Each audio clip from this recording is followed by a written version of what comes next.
नमो ताहि जाते भये अरिहंता महान मंगल करि हो महान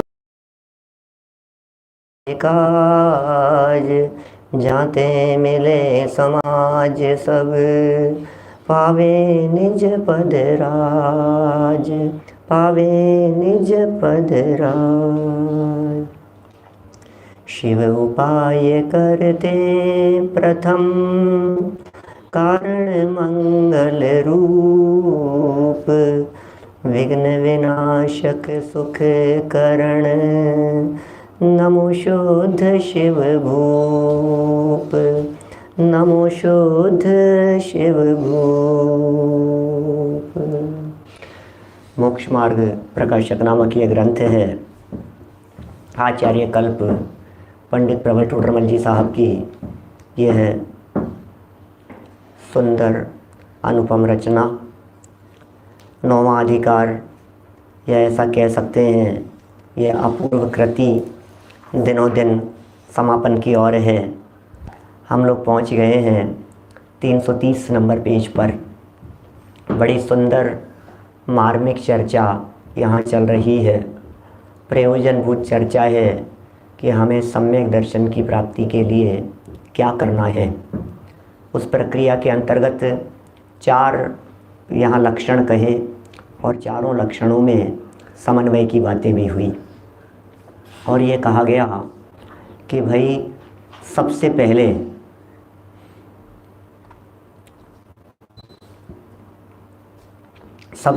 हमें क्या करना है कि देव गुरु धर्म का निर्णय करना है, उसमें उपयोग लगाना है। पहला है ये काम। जबकि दुनिया में लोग ऐसे दिखते हैं जो ये कहते हैं इसमें तो हमें कुछ करना ही नहीं है। क्या क्या बोलते हैं, देवगुरु धर्म में तो हमें क्या करना है, गुरु कह रहे हैं ना, शास्त्र कह रहे हैं ना, मान लो बस। क्या शास्त्र कह रहे हैं इसका मतलब मान लो, हमें कुछ नहीं करना है, हमें कुछ नहीं करना है। और जिनवाणी ये कह रही है कि शास्त्र सच्चे हैं या नहीं पहले वो निर्णय करो। गुरु कह रहे हैं मान लो, जिनवाणी ये कह रही है पहले ये नक्की करो कि ये गुरु सच्चे हैं या नहीं है, कि साहब भगवान की वाणी है, भगवान की वाणी है। हर व्यक्ति अपने द्वारा कही गई बात को भगवान की वाणी कह करके पुकारता है। ये और समस्या है पूरे दुनिया में। आप देखिए वेदों की चर्चा करने वाले वे ये कहते हैं कि ये वेद हैं, ये वेद तो अपौरुषेय हैं, भगवान की वाणी है। वेदों के रचयिता कोई नहीं है दुनिया में। जो लोग वेद पाठी लोग हैं वो कहते हैं वेद लिखे किसने, बोले किसी ने नहीं। वेद का जनक कौन है, बोले कोई नहीं। बोले कहाँ से आ रहे हैं, बोले ऐसी परंपरा से चले आ रहे हैं। अनादि कहते हैं उसको, वेद को। हाँ, माने जो 4 वेद हैं इनके रचयिता कोई नहीं है। गूगल सर्च करके देख सकते हो आप, वेद किसकी रचना है, वेद किसके द्वारा लिखे गए हैं, तो आपको पता लगेगा ऐसा है। आप देखिए मुस्लिम संप्रदाय में जो कुरान आदि हैं या और भी हैं तो कहते हैं किसकी रचना है, बोले अरे ये तो अल्लाह की रचना है, ये तो उनकी वाणी है, खुदा की वाणी है। तो आप इसी तरह से यदि बाइबल की बात करते हैं तो वहाँ भी यही कहते हैं। मेरा कहने का मतलब ये है कि दुनिया में जितने धर्म दर्शन चलते हैं, यदि उन धर्म दर्शनों में प्ररूपित बातों को वो लोग भगवान की वाणी नहीं कहेंगे तो लोग मानेंगे क्यों? सभी यही कहेंगे, गीता भी भगवान की वाणी है, ये भी भगवान की वाणी है, हर व्यक्ति ये कहेगा भगवान की वाणी है। अब हमें निर्णय करना पड़ेगा कि कौन सी वाणी भगवान की वाणी हो सकती है। हमें ये निर्णय करना पड़ेगा कि ये सच में भगवान है या नहीं है। मैंने मेरी भावना के ऊपर जो पहला प्रवचन किया अभी कुछ समय पहले, उसका हेडिंग ही मैंने ये दिया, असली भगवान कौन। क्या असली भगवान कौन, उसका निर्णय करो। तो देव गुरु धर्म का निर्णय ये बहुत बड़ी चीज है और प्रमुख चीज है, ये फर्स्ट स्टेप है। फिर आगे चलें सेकंड नंबर पर, तो बोले उनके द्वारा कहे गए तत्व वे सच्चे हैं। तो फिर तत्व श्रद्धान की बात होगी, तत्वार्थ श्रद्धान की बात होगी, फिर आपा पर का श्रद्धान और फिर आत्म श्रद्धान की बात कही। फिर एक प्रश्न यहाँ उठाया था कि यदि ये 4 लक्षण कहे गए हैं तो इन चारों लक्षणों में तत्वार्थ श्रद्धान को ही प्रमुख क्यों किया, बाकी को क्यों नहीं किया? तो बाकी को क्यों नहीं किया, अन्य लक्षणों को प्रमुख क्यों नहीं किया, ये प्रकरण की चर्चा तो हम कल कर चुके हैं। क्या बाकी को प्रमुख क्यों नहीं किया? भाई देवगुरु धर्म को यदि प्रमुख कर लेते तो ये देवगुरु धर्म में उलझ करके रह जाता। आपा पर की बात करते तो भी ये राग आदि घटाने की तरफ नहीं बढ़ता। आत्मश्रद्धान की बात करते तो आत्मश्रद्धान करके अपने को भ्रम से ही सम्यक दृष्टि मान लेता है, जबकि हकीकत यह है कि राग आदि घटे बिना, घटाने के उद्यम बिना इसका मोक्ष मार्ग नहीं होता है। 3 पैराग्राफ दे करके टोडरमल जी साहब ने यहाँ 3 जगह पर यह बात कही, राग आदि घटाने का उद्यम, राग आदि मिटाने का उद्यम, राग आदि मिट जाएं ऐसा प्रयत्न। माने पंडित जी साहब बहुत अच्छी तरह से कहना चाहते हैं राग आदि घटे वो धर्म है, ऐसा भी कह सकते हो मिटे वो धर्म है। भेद विज्ञान नहीं करना है अपने को यहाँ पर, राग आदि मिटे या राग आदि घटे, बोले ऐसा भेद विज्ञान मत करना, दोनों एक ही शब्द मान करके यहाँ चर्चा की जा रही है। तो जब राग आदि घटाने की बात कही जा रही है तो यही कहा जा रहा है कि राग आदि मिटे, मिट जाए, वही धर्म है। अनंतानुबंधी राग के मिट जाने का नाम धर्म है। अनंतानुबंधी और अप्रत्याख्यानावरण राग के मिट जाने का नाम धर्म है। अनंतानुबंधी अप्रत्याख्यानावरण प्रत्याख्यानावरण राग के मिट जाने का नाम धर्म है। और सर्व रागादिक पूरी तरह से मिट जाए तो कहते हैं परम धर्म है। इसका मतलब धर्म का संबंध तो रागादिक के नाश से है। क्या ये महत्वपूर्ण बात है। राग द्वेष काम क्रोध कषायें, और कल हमने इसका थोड़ा सा पोस्टमार्टम करके आपको बतलाया था कि भाई कषायें मिटाने की जिम्मेदारी किसकी है, राग और विभाव भाव मिटाने की जिम्मेदारी किसकी है, विवाद को निपटाने की जिम्मेदारी किसकी है।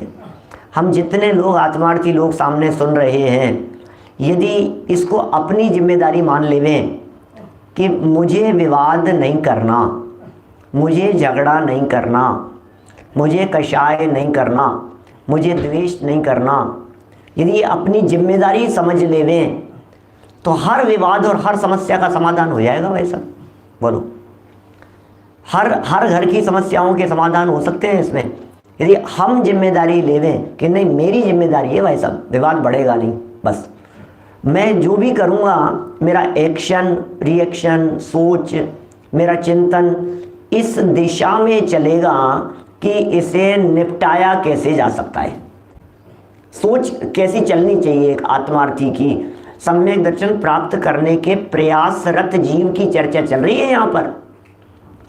यहाँ उस जीव की चर्चा देखो, जो छोटे से विवाद को निपटाने के लिए प्रयत्नशील नहीं होगा उसके अनंत संसार और मिथ्यात्व कैसे निपटेगा। क्या जिसका भी इतना सा ही प्रयास नहीं है कि इतना सा झगड़ा निपट जाए, इतना सा प्रयास नहीं है क्या, तो वो ऐसे मिथ्यात्व रूपी महापाप को कैसे निपटाएगा।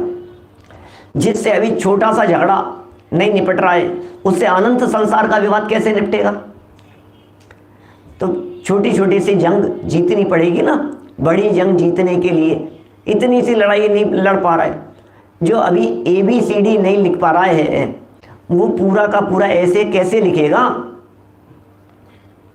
इसका मतलब उसको थोड़ा थोड़ा सा स्टेप बाय स्टेप आगे बढ़ना पड़ेगा। ये शुरुआत करने की चर्चा चल रही है। इस तरह से यहाँ ये सिद्ध कर दिया कि राग आदि छोड़ने का जो उद्यम नहीं करते उनके सम्यक्त्व होने की संभावना नहीं है।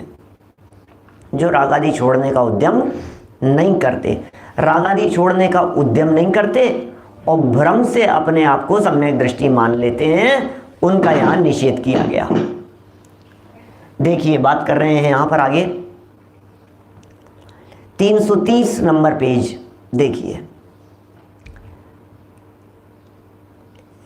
पिछले 3 पैराग्राफ का समापन करते हुए लाइन कह दी, ऐसा जानकर इन लक्षणों को मुख्य नहीं किया,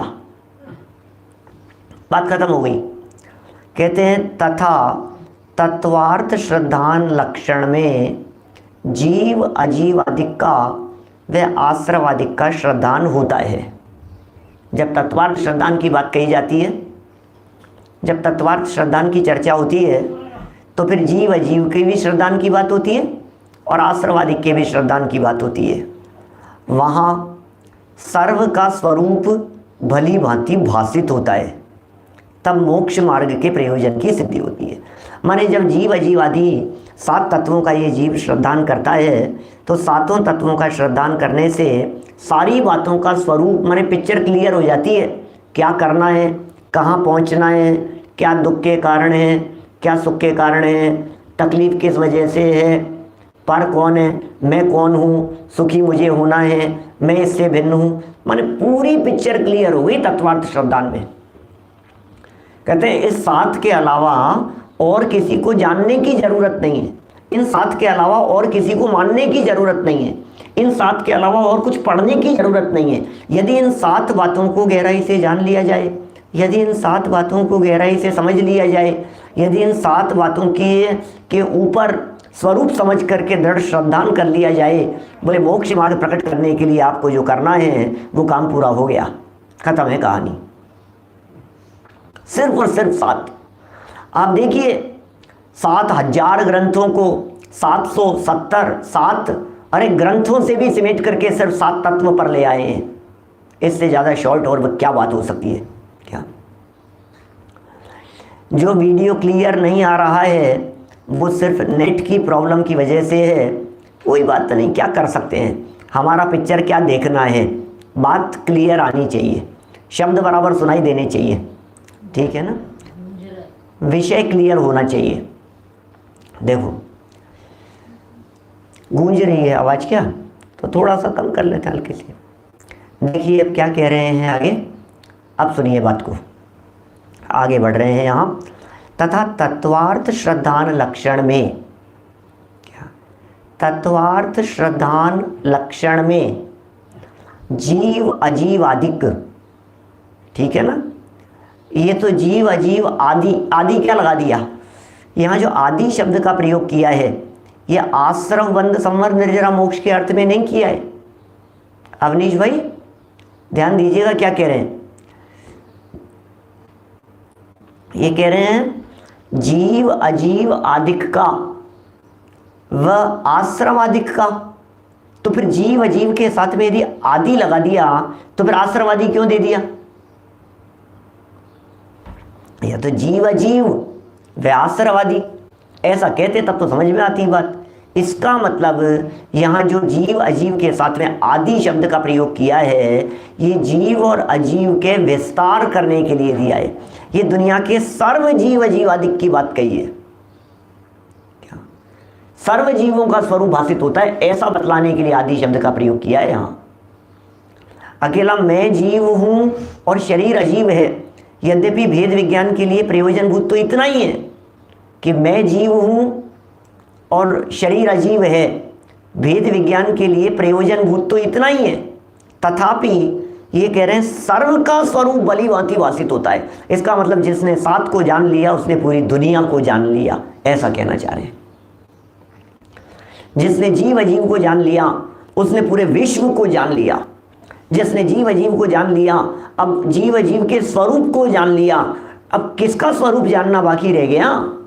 क्या सोना चांदी हीरे माणिक मोती जवाहरात सब कुछ सब कुछ सब कुछ, टेबल कुर्सी मेज दीवार कपड़े लत्ते गहने सब कुछ, ये दुनिया जितनी बड़ी है ये सब कुछ जानने में आ गया, क्योंकि 2 तत्वों के अंदर सब कुछ हो जाता है। इसलिए कह रहे हैं जीव अजीव को जानने से सब जानने में आ जाता है। हाँ अब बच गई पर्यायें, अब बच गए स्वभाव और विभाव भाव, तो उनके लिए आश्रवादिक शब्द का प्रयोग कर दिया। विभाव भाव और स्वभाव भाव, तो इनके लिए आश्रवादिक शब्द का प्रयोग कर दिया। सर्व स्वरूप भली भांति भाषित होता है, तब मोक्ष मार्ग के प्रयोजन की सिद्धि होती है। अब मोक्ष मार्ग के प्रयोजन की भी सिद्धि हो जाती है। अब बोलिए, यहाँ तक इन 2 लाइनों में ये बात पंडित जी सिद्ध करना चाह रहे हैं कि भैया तत्वार्थ श्रद्धान को इसलिए प्रमुख किया है क्या। और देखिए, तथा यह श्रद्धान होने पर सम्यक्त भी होता है, परंतु यह संतुष्ट नहीं होता। अब बहुत अलग अलग जगह पर अलग अलग तरह के प्रयोग होते हैं। एक जगह पर तो ये कहा जाता है सुख पावे संतोषी प्राणी, संतोष अच्छी चीज़ है। यहाँ कह रहे हैं संतोष नहीं होता, ये अच्छी चीज़ है। अरे क्या बात कर रहे हो, नहीं ये कह रहे हैं सम्यक्त भी होता है। यह श्रद्धान होने पर सम्यक दृष्टि हो गया, परंतु यह संतुष्ट नहीं होता। संतुष्ट होता है कि संतुष्ट नहीं होता है क्या? संतुष्ट होता है कि नहीं होता है? तो ये कह रहे हैं संतुष्ट नहीं होता। हो क्या कह रहे हो? सम्यक दृष्टि भी संतुष्ट नहीं है कि हाँ जी, सम्यक दृष्टि भी संतुष्ट नहीं है। इसलिए संतुष्ट नहीं है क्योंकि अभी तो कणिका जगी है आनंद की, अभी तो अनंत सुख की प्राप्ति करनी है। इसमें संतुष्ट होकर के बैठ कैसे जाएगा? अभी तो रागादिक अनंतानुबंधी जितने गए हैं, अभी तो अप्रत्याख्यान भी नष्ट करनी है क्या? अभी तो प्रत्याख्यान भी नष्ट करनी है, अभी तो संज्वलन पर भी विजय प्राप्त करनी है। अरे अभी तो मार्ग पे चलना शुरू किया है, अभी से संतुष्ट कैसे हो जाएंगे? अभी तो दिशा बदली है, अभी तो दशा बदली ही नहीं है। अभी तो होमवर्क करने का निर्णय किया है, होमवर्क तो किया ही नहीं है। सम्यक दृष्टि की क्या पोजीशन है? अभी तो रागादि मिटाने योग्य हैं, ये श्रद्धान किया है। आश्रवादी मिटाने योग्य हैं, ये श्रद्धान किया है। अभी मिटाए थोड़ी ने, नक्की कर लिया लेकिन ये काम करना है।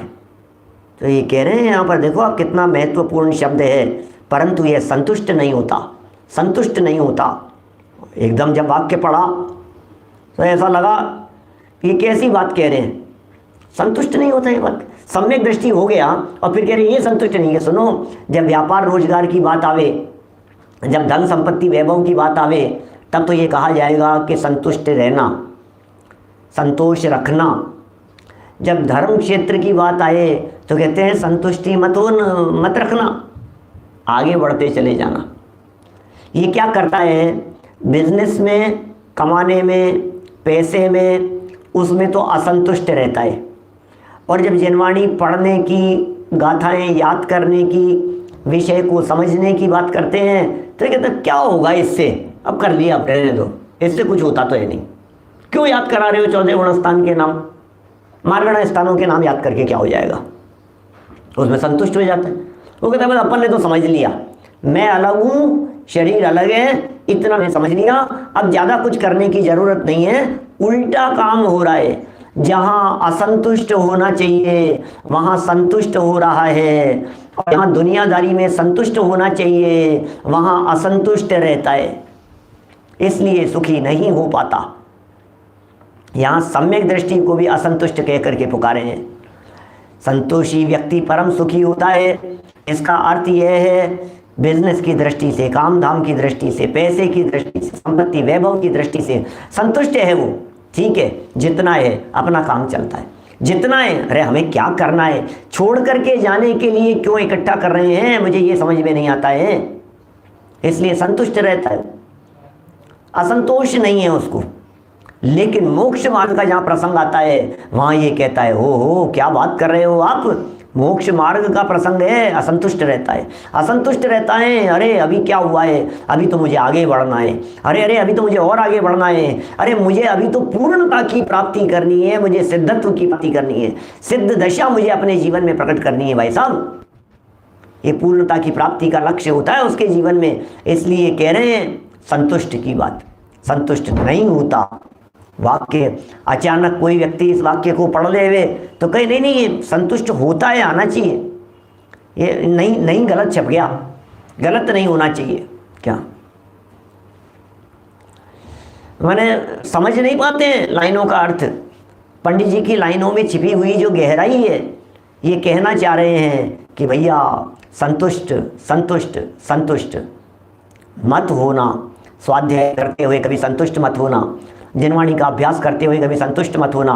ये इतना संतुष्ट हो जाता है, ये कहता है 2-2 घंटा तो सुनता हूँ और क्या करूँ, 4-4 घंटा तो सुन रहा हूँ पंडित जी, इससे ज़्यादा क्या करूँ, जान लोगे क्या। संतुष्ट हो जाता है। ये कहता है 2-3 घंटा मंदिर में बिताता हूँ, सुन लेता हूँ, अब और क्या करूँ, बहुत तो हो गया। ये संतुष्ट हो जाता है। अरे भैया 2-4 घंटा नहीं, 24 घंटे लगाने योग्य है ये काम, ऐसा है क्या। जब आप बिजनेस करते हैं तो कब करते हैं, कितने टाइम के लिए। आपको यदि रात को 11 बजे किसी पार्टी का फ़ोन आ जाए तो आप ये कहते हैं यार क्या ये कोई समय है क्या, मैं तो नहीं कर रहा बिजनेस, क्या 24 घंटे बिजनेस करूंगा क्या, ऐसा नहीं कहता है क्या।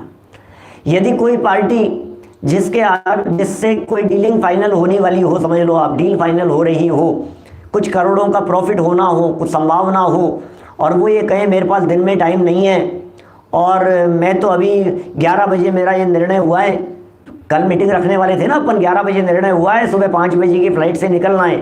भाई साहब समय दे सकते हो तो अपन रात को बैठ सकते हैं, 11 बज गए हैं, 1-1.5 घंटे में पहुंचूंगा, 12:30 बजे बैठ पाएंगे, देख लो आप, नहीं तो फिर सुबह 5 बजे की फ्लाइट से जा रहा हूँ। आप क्या कहेंगे, हाँ हाँ कोई बात नहीं, कि रात को 12:30 बजे, हाँ हाँ कोई दिक्कत नहीं है। वो तैयार है, उस चर्चा के लिए तैयार है। इसका मतलब 24 घंटे उसके लिए देने को तैयार हैं हम, और देते हैं, दिलो दिमाग में वही चलता है। तो फिर ये जो जिनवाणी की चर्चाएं, ये जो वेद विज्ञान की चर्चाएं हैं, क्या ये 24 घंटे नहीं चलनी चाहिए, ये वेद विज्ञान का चिंतन निरंतर नहीं चलना चाहिए। ये चिंतन ही वो है जो चिंतन आपको शांति प्रदान करता है। ये असंतुष्टि आपको शांति प्रदान करेगी, क्या बात कर रहे हो, असंतुष्टि में भी शांति की, हाँ असंतुष्टि में भी शांति होती है, क्योंकि ये जो असंतोष है ये शांति के लिए है, ये जो असंतोष है ये निर्विकल्प होने के लिए है। इसलिए बहुत सुंदर लाइन थी ये, वापस पढ़ करके आगे बढ़ते हैं। देखिए, तथा यह श्रद्धान होने पर सम्यक्त्वी होता है, परंतु यह संतुष्ट नहीं होता। कौन, जो सम्यक्त्वी हो गया है वो संतुष्ट नहीं होता। आश्रवादी का श्रद्धान होने से रागादि छोड़कर मोक्ष का उद्यम रखता है, इसका नाम है संतुष्ट नहीं हो रहा है। पंडित जी ने स्पष्ट कर दिया आगे की लाइन में, रागादि छोड़कर आश्रवादी का श्रद्धान किया था ना, उस श्रद्धान का मतलब क्या था, उस श्रद्धान का प्रयोजन क्या था। आश्रवादी का श्रद्धान होने से रागादि छोड़कर मोक्ष का उद्यम रखता है, इसका नाम है संतुष्ट नहीं है। कर क्या रहे हो आप, रागादि छोड़ने का उद्यम कर रहा है, मोक्ष प्राप्ति का उद्यम कर रहा है, ये उद्यम नहीं हो रहा है। मोक्ष प्राप्ति का उद्यम माने सुखी होने का उद्यम, और फैक्ट्री जाने का उद्यम माने दुखी होने का उद्यम। आप सोचिए जरा, आपके जो कदम बढ़ रहे हैं ये दुखी होने की दिशा में बढ़ रहे हैं कि सुखी होने की दिशा में बढ़ रहे हैं, आकुलता की दिशा में बढ़ रहे हैं कि निराकुलता की दिशा में बढ़ रहे हैं। हमें कौन सी दिशा में बढ़ना है इसका निर्णय तो हमें ही करना होगा। कितना सुंदर स्पष्ट शब्दों में बात कह रहे हैं। आश्रवादी का श्रद्धान होने से रागादि छोड़कर मोक्ष का उद्यम रखता है। क्या, रागादि छोड़कर मोक्ष का उद्यम रखता है, इसके भ्रम उत्पन्न नहीं होता। ओह, भ्रम उत्पन्न नहीं होता किसके, जो तत्वार्थ श्रद्धान में लगा है इसके भ्रम उत्पन्न नहीं होता। जो तत्वार्थ श्रद्धान में लगा है इसके भ्रम उत्पन्न नहीं होता, इसलिए तत्वार्थ श्रद्धान लक्षण को मुख्य किया है। ये बात कह दी है यहाँ। उन तीनों की जब चर्चा की थी, कल जो हमने चर्चा की थी 399 नंबर के प्रवचन में, उसमें हमने ये बात कही थी आपसे, भ्रम उत्पन्न होता है, भ्रम उत्पन्न होता है, भ्रम उत्पन्न होता है, 3 जगह पर ये बात कह दी थी। देवगुरु धर्म के स्वरूप के श्रद्धान करने में इसे भ्रम होने की संभावना रहती है, इसलिए रागादि नाश करने का उद्यम नहीं करता। आपा पर के श्रद्धान में भी भ्रम होने की संभावना रहती है, और आत्म श्रद्धान में भी भ्रम होने की संभावना रहती है। क्या माने, जहाँ भ्रम होने की संभावना रहती है इसलिए उन्हें मुख्य नहीं किया, और यहाँ तत्वार्थ श्रद्धान में कह रहे हैं भ्रम उत्पन्न नहीं होता। क्या, आप देखिए, यदि पिछले 3 पैराग्राफ से इस पैराग्राफ को मिलाया जाए कंपैरेटिव स्टडी की जाए तो कल जो 3 पैराग्राफ हमने पढ़ करके तीनों में कॉमन वाक्य बतलाया था, आपको ध्यान होगा वो कॉमन वाक्य, स्वच्छंद होकर रागादि छोड़ने का उद्यम न करे, ये था ना कल वाक्य, ऐसा भ्रम उत्पन्न होता है, एक कॉमन वाक्य था। तीनों ही पैराग्राफ में माने देवगुरु धर्म, आपा पर और आत्मश्रद्धान, इन तीनों में ही स्वच्छंद होने की बात कही, इन तीनों में रागादि छोड़ने का उद्यम न करने की बात कही, और इन तीनों में ही भ्रम उत्पन्न होता है ऐसा कहा। जबकि तत्वार्थ श्रद्धान में क्या होता है, बोले तत्वार्थ श्रद्धान में ये कह रहे हैं यहाँ स्वच्छंद नहीं होता तत्वार्थ श्रद्धान में, और रागादि छोड़कर मोक्ष का उद्यम रखता है, और यहाँ भ्रम उत्पन्न नहीं होता। इसलिए 4 में से इसे पहले हाईलाइट किया गया है। अब इसी बात को थोड़ा और अच्छे से समझा रहे हैं।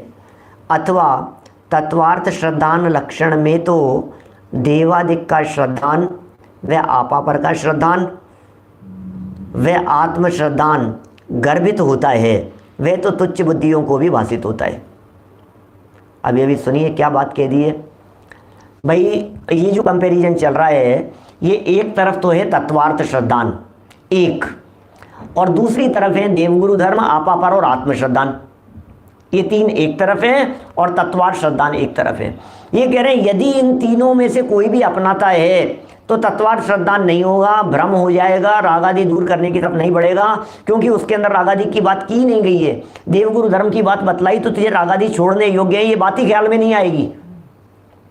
जब हमने कहा देव का श्रद्धान कर लो, गुरु का, शास्त्र का श्रद्धान कर लो, धर्म का श्रद्धान कर लो, हमारे मगज में ये बात नहीं आएगी कि राग छोड़ने योग्य है, इसलिए छोड़ने का उद्यम नहीं करेगा, भ्रम बना रहेगा, अपने आप को सम्यक दृष्टि मान लेगा। अभी ये जब किया तत्वार्थ श्रद्धान तो पूरी पिक्चर क्लियर हो गई। तत्वार्थ श्रद्धान करने में आश्रव बंध, आश्रव दुखकार घनेरे, बंध जो है वो तकलीफ देने वाला है, बंध जो है वो संसार का कारण है, संवर और निर्जरा इनसे शुद्धि की उत्पत्ति, शुद्धि की वृद्धि होती है, और मोक्ष उससे पूर्णता की प्राप्ति होती है। ये बात कह रहे हैं इधर। तो इसका मतलब तत्वार्थ श्रद्धान करते ही हमें सारी बात करना क्या है, ग्रहण क्या करना है, छोड़ना क्या है, अपनाना क्या है, मैं कौन हूं, किस अवस्था को मुझे प्राप्त करना है, मेरी मंजिल कौन सी है, ये सारी बातें तत्वार्थ श्रद्धान के अंदर क्लियर हो जाती है। इसलिए तत्वार्थ श्रद्धान को मुख्य किया। तो फिर साहब लक्षण तो 4 कहे थे, लक्षण तो 4 कहे ना पीछे, तो आपने एक को ही मुख्य क्यों किया? तो ये कह रहे हैं तत्वार्थ श्रद्धान जिसको होगा उसको तो ये समझ में आ जाएगा कि अपने पर का श्रद्धान करना है, क्योंकि तत्वार्थ श्रद्धान में अपना पर गर्भित है। तत्वार्थ श्रद्धान में ये भी आ गया क्योंकि जीव भी है ना उसमें एक तत्व। क्या उल्लास भाई, तत्वार्थ श्रद्धान में एक जीव तत्व भी है ना, तो उसमें ये श्रद्धान हो जाता है कि मैं कौन हूं, तो आत्म श्रद्धान उसमें गर्भित हो जाता है। जब तत्वार्थ श्रद्धान करता है तो उसमें ये बात गर्भित हो जाती है जीव और अजीव तत्व को गहराई से जानने पर कि मैं कौन हूं और पर कौन है। या आपा पर का श्रद्धान भी इसमें गर्भित हो जाता है तत्वार्थ श्रद्धान में। लेकिन ये कहना चाह रहे हैं आपा पर में 7 तत्व गर्भित नहीं होते। आत्म श्रद्धान देखने पर हो तो जाएंगे, लेकिन हर व्यक्ति नहीं निकाल पाएगा, उतना विस्तार नहीं कर पाएगा। आत्म श्रद्धान के अंदर आत्म श्रद्धान से हर व्यक्ति तत्वार्थ श्रद्धान नहीं निकाल पाएगा। तत्वार्थ श्रद्धान से तो आत्म श्रद्धान तुच्छ बुद्धि भी निकाल लेगा। बात क्या चल रही है? ऐसा कहना चाह रहे हैं यदि कोई बात विस्तार से बतलाई जाए तो उसमें से निचोड़ तो कोई भी व्यक्ति निकाल लेगा, लेकिन यदि 2 लाइन में कोई बात कह दी जाए तो विस्तार निकालना तुच्छ बुद्धियों के बस की बात नहीं है। क्या कहा? ये जो प्रकरण चल रहा है भाई 7 बता दिए, अब 7 में तो 2 है ही ना, 7 में वो 1 तो है ही ना। उन 7 के स्वरूप को जब गहराई से जानता है तो देव और गुरु और धर्म और सब ख्याल में आ जाता है, ये सब समझ में आ जाता है। लेकिन यदि किसी को जीव और अजीव 2 ही तत्व बतलाए तो उसे 7 में कन्वर्ट करना ये तुच्छ बुद्धियों का काम नहीं है, ये तो विशेष बुद्धिमान लोगों का काम होगा। इसलिए तत्वार्थ श्रद्धान में अन्य बातें गर्भित हो जाती हैं और अन्य में तत्वार्थ श्रद्धान गर्भित नहीं होता है। ये बात यहाँ निकाल रहे हैं। ठीक है,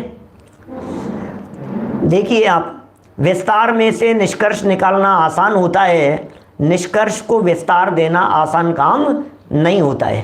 क्या पैराग्राफ की यदि समरी बनानी हो तो आप कर लेंगे, फिर भी उसको शॉर्ट कर लेंगे, उसमें से निकाल लेंगे, लेकिन 3 लाइन दे दी कि इसका विस्तार करो कि मैं क्या करूं, अब क्या करूं, क्या लिखूं, कैसे बढ़ाऊं, नहीं होता है। तुच्छ बुद्धियों के बस की बात नहीं होती है। देखिए बात क्या चल रही है, तत्वार्थ श्रद्धान लक्षण में, तो तत्वार्थ श्रद्धान लक्षण में, इस लक्षण में जो तत्वार्थ श्रद्धान कहा गया है, इस तत्वार्थ श्रद्धान लक्षण में तो देवादिक का नंबर 1, देवादिक का श्रद्धान, आपापर का श्रद्धान नंबर 2, व आत्म श्रद्धान, ये 3 बातें गर्भित होती है। किसमें? इसमें ये समाहित है, इसमें ये समाहित है तीनों बातें। वह तो तुच्छ बुद्धियों को भी भाषित हो जाता है, ठीक है। तथा अन्य लक्षण में, अन्य जो लक्षण कहे हैं उनमें तत्वार्थ श्रद्धान का गर्भितपना, गर्भित तो है, अन्य लक्षणों में तत्वार्थ श्रद्धान का गर्भितपना विशेष बुद्धिमान हो उन्हीं को भाषित होता है, तुच्छ बुद्धियों को नहीं भाषित होता। क्या गहराई में जाते हैं पंडित जी साहब, हैं पंडित जी साहब, किस गहराई में जाकर के बात करते हैं। सुनील जी भाई साहब मुरार वाले, किस गहराई में जा रहे हैं टोडरमल जी साहब, जरा देखो तो सही, माने इनका चिंतन किस गहराई से दौड़ता है। जिग्नेश भाई एड़ी से चोटी तक का जोड़ लगा लेते। मैं सच कहता हूँ, ये 7 में 3 गर्भित हैं और इन 3 के माध्यम से 7 नहीं निकल पाते हैं। ये जटिल है, वो आसान है, ये बातें अपन कोई समझ ही नहीं सकता। मैं दावे के साथ कह सकता हूँ, आज हिंदुस्तान के धरातल पर कोई भी व्यक्ति हो, कोई अपने आप को कितना भी बुद्धिमान क्यों नहीं समझता हो, लेकिन उसके बावजूद भी ये टोडरमल जी के ज्ञान, श्रद्धान, योग्यता, इन ये जो गहराई से प्रतिपादन किया है, कौन निकाले इन सब बातों को भाई साहब। अद्भुत बातें हैं ये सब। हाँ, ऐसे लगता है यार ये चल क्या रहा है, ये चल क्या रहा है, ये मैटर क्या है, ये काहे उलझा रहे हैं, ये हमें तो समझ में नहीं आ रही है कुछ बातें।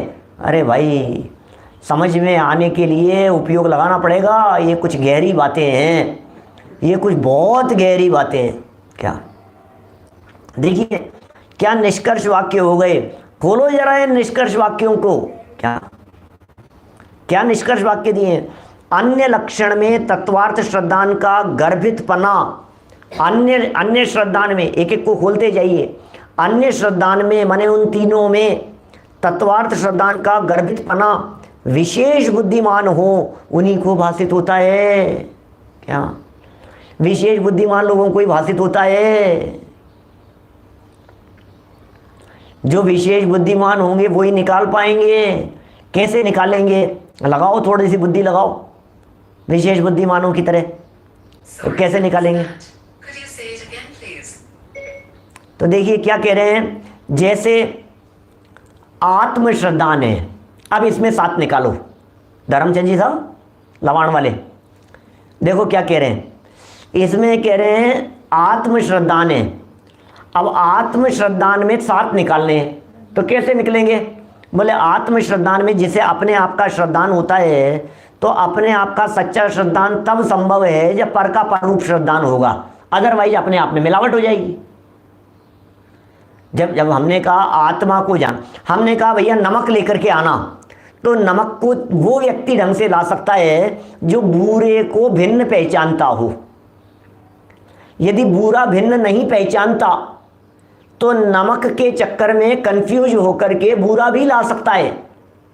तो नमक का नमक रूप श्रद्धान में बूरे का श्रद्धान गर्भित है, तो आत्म श्रद्धान में पर का श्रद्धान गर्भित है। तो जीव तत्व के श्रद्धान के साथ साथ अजीव तत्व का श्रद्धान उसमें गर्भित हो जाता है। ये 2 बातें हो गई यहाँ। और जब जीव अजीव तत्व का श्रद्धान करता है कि मैं कौन हूँ और पर कौन है, तो फिर ये कहा जाता है भैया सुखी मुझे होना है, पर को नहीं होना है। यदि मुझे सुखी होना है तो फिर मैं दुखी किस कारण से हूँ, ये जब विचार करता है तो आश्रव और बंध भी उसमें गर्भित हो जाते हैं। और सुखी कैसे होना है और कितना सुखी होना है, इसमें अन्य तत्व भी गर्भित हो जाते हैं। इस तरह से आत्मश्रद्धान में 7 निकालने में थोड़ी बुद्धि लगानी पड़ेगी। आपा पर के श्रद्धान को सात तक ले जाने में थोड़ी बुद्धि लगानी पड़ेगी। इसी तरह से जब देवगुरु धर्म की बात करेंगे तो देव मोक्ष स्वरूप हैं, देव परम सुखी हैं, देव का श्रद्धान इसलिए किया कि वे अनंत सुखी हैं, बुद्धि लगानी पड़ेगी। नहीं साहब महावीर भगवान है, महावीर भगवान सच्चे भगवान है। अरे लेकिन क्यों है महावीर भगवान सच्चे? महावीर भगवान जैसा मुझे बनना है, इसमें मोक्ष तत्व का श्रद्धान गर्भित है। और जब उसके रास्ते की बात करते हैं तो संवर और निर्जरा का श्रद्धान होता है। जब गुरु की बात करते हैं तो गुरु संवर और निर्जरा तत्व को बतलाते हैं। जब धर्म की बात करते हैं तो वीतराग भाव धर्म है, रागादिक का नहीं होना धर्म है। इस तरह से आश्रम का निषेध, बंध का निषेध, ये बातें देवगुरु धर्म के स्वरूप के श्रद्धान में गर्भित हो जाती है।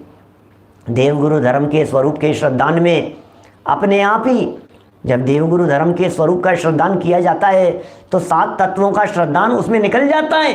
क्या पीछे बतलाया था 324 पेज पर ऐसी चर्चा आई थी, टोडरमल जी साहब ने सारी बातों को स्पष्ट किया था। लुवाड़िया जी सही कह रहे हैं आप। तो लेकिन वो सारी बातें कितनी बुद्धि लगा करके सब कुछ सिद्ध किया था, इसमें ये सब गर्भित है, और यहाँ करके कह रहे हैं कि इनको मुख्य नहीं किया क्योंकि विशेष बुद्धिमान लोग ही निकाल पाएंगे। तुच्छ बुद्धि लोगों के लिए जब तुच्छ बुद्धियों की बात करते हैं तो तुच्छ बुद्धि लोग उसमें गर्भित नहीं कर पाते। इसलिए तुच्छ बुद्धि लोगों को समझाने के लिए तत्वार्थ श्रद्धान की बात यहाँ कही गई है। तत्वार्थ श्रद्धान में तो अपने आप सारी बातें गर्भित हो जाएगी। तत्वार्थ श्रद्धान जिसको है उसको तो सारी बातें, तीनों लक्षण अपने आप गर्भित कर लिए जाएंगे। इसलिए तत्वार्थ श्रद्धान लक्षण को मुख्य किया है। हो गई बात। चलें और आगे देखें क्या कह रहे हैं। अथवा मिथ्या दृष्टि के आभास मात्र यह हो, मिथ्या दृष्टि के आभास मात्र यह हो, माने आत्मा का श्रद्धान आभास मात्र हो, जिन तीनों की बात कही है, आपा पर का श्रद्धान आभास मात्र हो और देवगुरु धर्म का श्रद्धान आभास मात्र हो। तो मिथ्या दृष्टि के आभास मात्र यह हो, वहाँ तत्वार्थों का विचार तो शीघ्रता से विपरीत अभिनिवेश दूर करने को कारण होता है। कोई मिथ्या दृष्टि जीव भ्रम में था क्या, अब उसे सम्यक दर्शन की प्राप्ति में, शीघ्र सम्यक दर्शन की प्राप्ति हो जाए, फास्ट सम्यक दर्शन हो जावे, इसकी प्राप्ति में या विपरीत अभिनिवेश को दूर करने का कारण कौन होता है? माने विपरीत अभिनिवेश हो रहा है, उल्टी, विपरीत अभिनिवेश माने उल्टी मान्यता, अभिनिवेश माने मान्यता, विपरीत अभिनिवेश, विपरीत माने उल्टी और अभिनिवेश माने मान्यता। और विपरीत अभिनिवेश इसका मतलब उल्टी मान्यता। तो उल्टी मान्यता दूर करने का असली कारण क्या है? उल्टी मान्यता दूर कैसे होती है? उल्टी मान्यता को दूर करने के लिए मूल प्रयोजनभूत चर्चा क्या है? तो कहा उल्टी मान्यता को दूर करने के लिए, शीघ्रता से दूर करने के लिए तत्वार्थों का अभ्यास, ये तो डायरेक्ट कारण है, फटाफट दूर होती है इससे उल्टी मान्यता। कि कैसे दूर होती है देखो मैं बतलाता हूँ। उल्टी मान्यताएं क्या क्या है कि पर में सुख है, तो संवर निर्जरा को समझने से उल्टी मान्यता दूर हो गई कि पर में सुख नहीं है, सुख का कारण तो संवर निर्जरा है। मैं परिवार की वजह से दुखी हूँ, मैं बच्चे की वजह से दुखी हूँ, ये उल्टी मान्यता है ना। ये उल्टी मान्यता कैसे दूर होती है? आश्रव दुख कार घने रे। अब ये उल्टी मान्यता फटाफट दूर होती है तत्वार्थों को जानने से। क्या कह रहे हैं? दुनिया में जितनी उल्टी मान्यताएं हैं, विपरीत मान्यताएं हैं, खोटी मान्यताएं हैं, जितनी उलझने हैं, उन सब को यदि दूर करना है, सारी उलझनों को यदि हमारे को दूर करना है, तो तत्वार्थ श्रद्धान एकमात्र ऐसा उपाय है जिस उपाय के माध्यम से उल्टी मान्यताएं स्वयमेव दूर होती है, विपरीत अभिनिवेश शीघ्रता से दूर होता है, मिथ्या मान्यताओं के ऊपर चोट पड़ती है तत्वार्थ श्रद्धान से। लेकिन गहराई में जाना पड़ेगा भाई साहब, तत्वार्थ श्रद्धान से मान्यताएं कैसे टूट रही हैं? बोलो, ये सोच रहे हैं इस मंत्र का जाप कर लेने से ऐसा हो जाएगा। अरे जितनी कुरीतियाँ चल रही है सारे समाज में, कुरीतियाँ, सामाजिक कुरीतियाँ और धार्मिक कुरीतियाँ। कुरीतियाँ क्या होता है? खोटी परंपराएं, खोटी मान्यताएं, चाहे वे सामाजिक स्तर पर हों चाहे वे धार्मिक स्तर पर हों, वे सब मिट जाती है। क्या? कैसे मिट जाएंगी? सामाजिक और धार्मिक स्तर पर व्याप्त ये सारी विकृतियां तत्वार्थ श्रद्धान के माध्यम से मिटती हैं।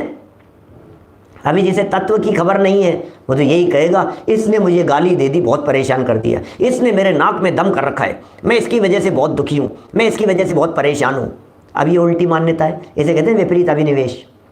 उसने मेरे पैसे खा लिए, वो मेरे पैसे नहीं दे रहा है, उसने मेरे को बेवकूफ़ बना दिया, उसने मेरे को लूट लिया, उसने मेरे साथ में ऐसा कर दिया। अब ये जो उल्टी मान्यता है कि दूसरे व्यक्ति के माध्यम से पैसा ले लेने पर मैं खेत खिन्न हूँ, परेशान हूँ, यह उल्टी मान्यता दूर कैसे होती है? बोले इस विपरीत अभिनिवेश को दूर करने का जो केंद्र बिंदु है वो है तत्वार्थ श्रद्धान।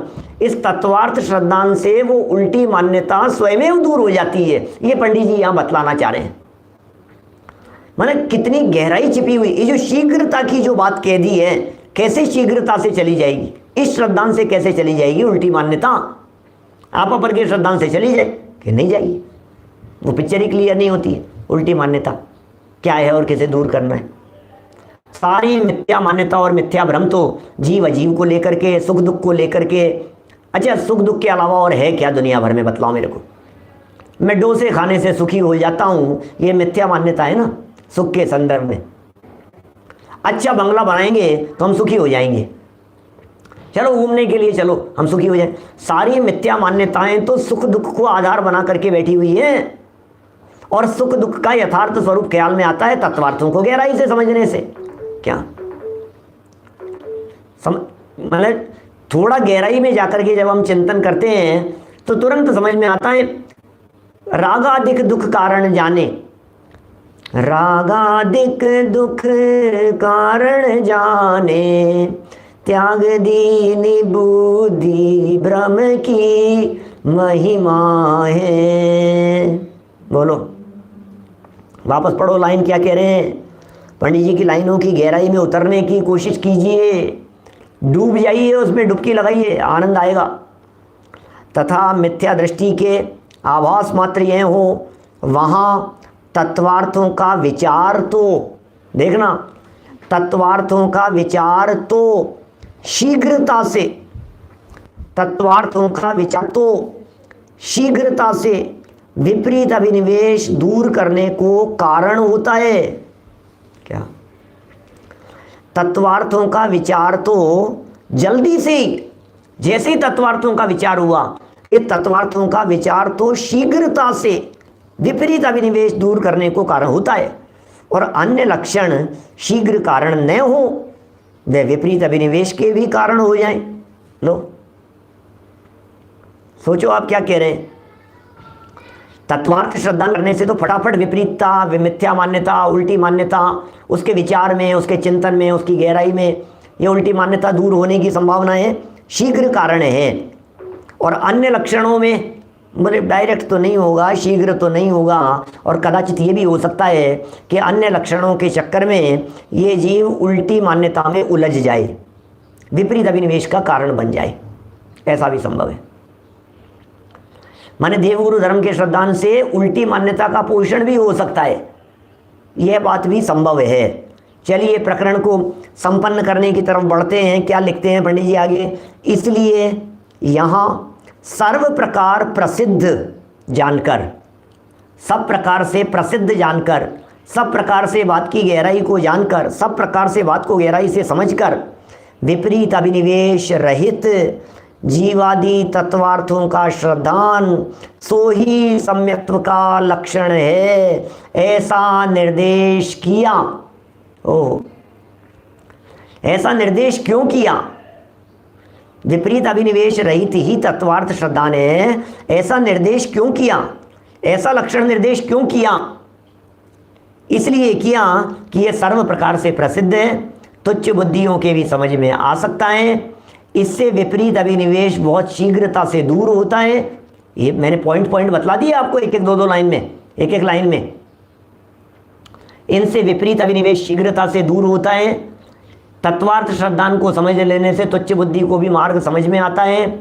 तत्वार्थ श्रद्धान में अन्य लक्षण स्वयमेव गर्भित हो जाते हैं, इसलिए तत्वार्थ श्रद्धान को ही मुख्य किया गया है।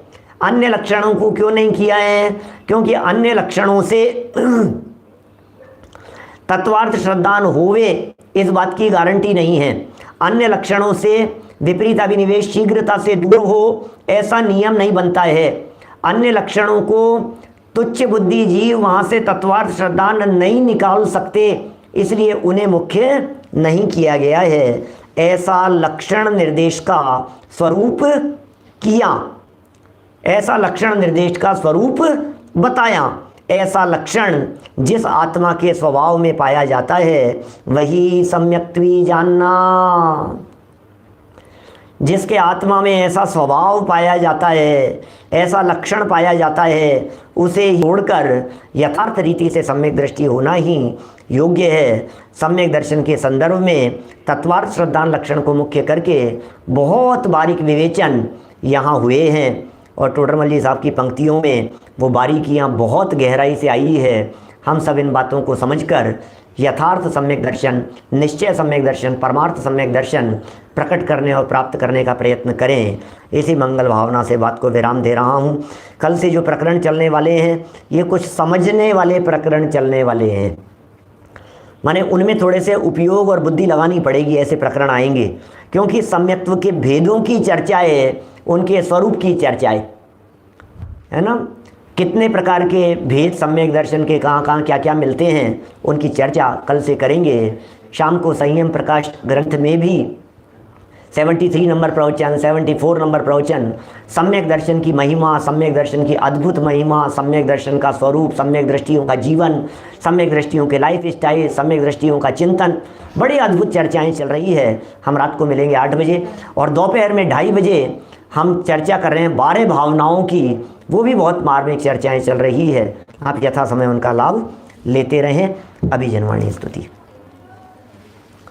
निज निधि निज में बताई यह अनंत उपकार है, उसके लिए जिन वाणी माँ को वंदना शतवार है, वंदना शतवार है।